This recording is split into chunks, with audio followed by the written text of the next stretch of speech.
Morning, everyone. This is Del Warren here at the Kegel Training Center. Today's topic is really addressing about what is the fastest way to get better. So if you guys have been here, seen some of our videos, you know that we believe in drills, the concept of drills, and I probably have 50 or 60 drills in my repertoire to work on almost anything. And then I've heard, some people that say they don't believe in drills, especially in the last year.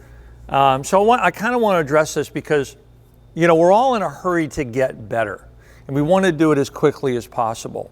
So, and then a lot of you don't have a lot of time to put into your game, but you do want to get better. So whatever time that you do put in, you want it to be productive time. So let's talk about why we use drills. So number one, when you're changing your game, and I say you're changing a movement so that at the end of the day, your score increases. What you're trying to do the way I grew up was trying to change our swing or our timing and our footwork or whatever we're working on, or our release, while we have a bowling ball in our hand, while we're trying to make a shot. And the science is pretty clear on this, that it's almost next to impossible to change that pattern because you're fighting what your body already knows how to do. And we also know that feel and real, what you feel like you're doing, what you're really doing, is two different things.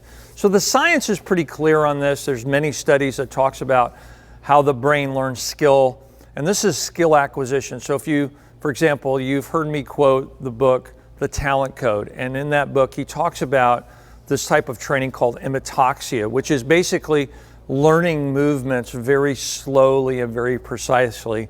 And they find that the brain learns much faster, up to 10 times as fast in terms of skill acquisition. So they know this in music. If you've ever played an instrument and learning how a new song or how to play the instrument, they break it down. Or if you've learned a dance, how they break the dance down in little small pieces. So the other thing we want to break what we're working on in your physical game or whatever you're learning in a small segment. That's number one. It's called chunking. The second part of this is how you do it.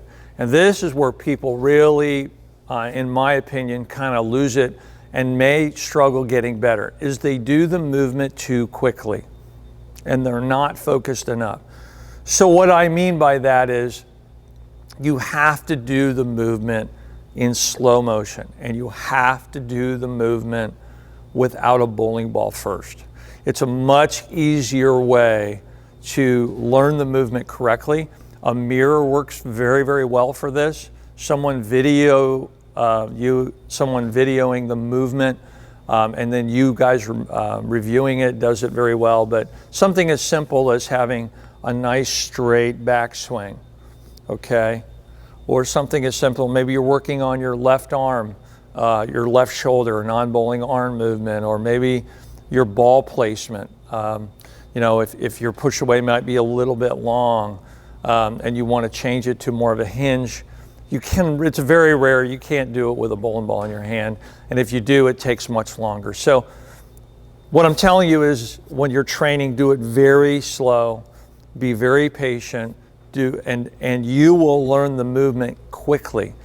And look for small improvements in the area. You're not going to get these movements in your game overnight, but celebrate the very small improvements that you can see, that you're going in the right direction.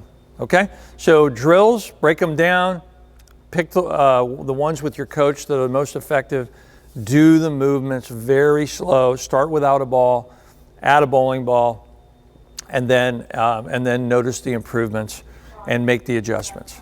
Okay? Hope this helps. Have a good day.